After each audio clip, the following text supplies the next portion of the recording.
educate others then from what you learn about animals and the needs of animals. It's important to have humane education in schools, and another thing that a lot of people aren't aware of, that in many states it is on the books as a law that you should have so many hours of humane education in schools, and yet many schools do not have that.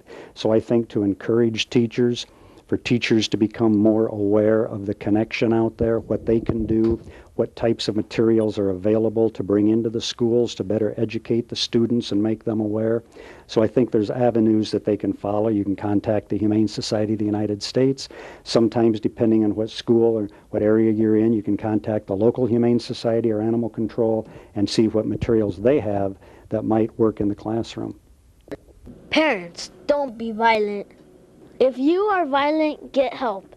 If you see or hear about animal or child cruelty, abuse, or neglect, report it to the local Humane Society or Child Welfare Agency. Help your child in understanding the seriousness of cruelty to animals to stop the cycle of violence. If you see of abuse or if you know of abuse that's happening, you can call a local shelter, like the Anti-Cruelty Society. As I said before, we have humane investigators that will go out and investigate accounts of cruelty or abuse.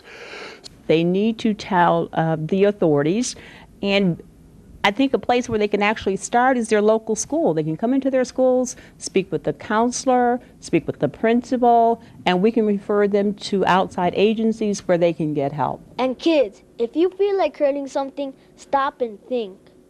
If you see animal cruelty, report it to your parents or your teacher. Remember, pets are your friends. They need your love, your caring, your trust, and your affection. If you see cruelty and abuse or something that you think may be cruel, a dog tied out with no shelter, a dog that looks very thin, roaming the neighborhood, make sure that you call the authorities, which normally would be the local Humane Society or the local Animal Control. If you do not have one, then call the police department and tell them that you're looking at something that you think isn't right, and you'd want to know if they could take a look at it for you. One thing that they should do is speak with somebody that they trust, whether it's a parent or maybe an older brother or older sister, maybe a school counselor, school teacher, somebody that they trust, and let that person know that they saw this going on, that they're not comfortable with what they saw, and to ask that person that they trust what they can do and how they can help with this problem. You know, tell their parents if they witness some type of animal abuse. And the same thing with human violence. If they witness this, it needs to be made mention of. They need to talk to. It could be a priest, or they can come to the schools again. We have counselors there that can handle this, or their classroom teachers. So we don't need to just, keep this silent. It needs to be known.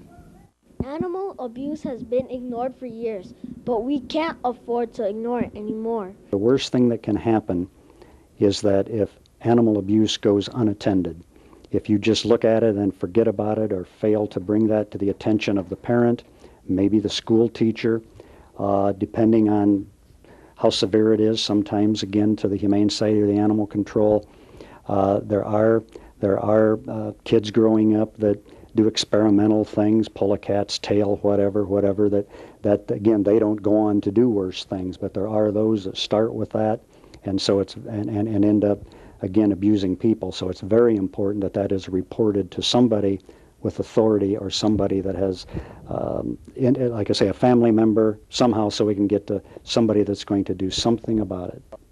Abuse is abuse and violence is violence, whether it's against a child or whether it's against a dog or a cat or a spouse or a parent. All kinds of violence and all kinds of abuse is bad and should be stopped. Animal abuse paves the road for human violence, and violence is wrong. This has been Christopher Marrero from Panasonic Kid Witness News.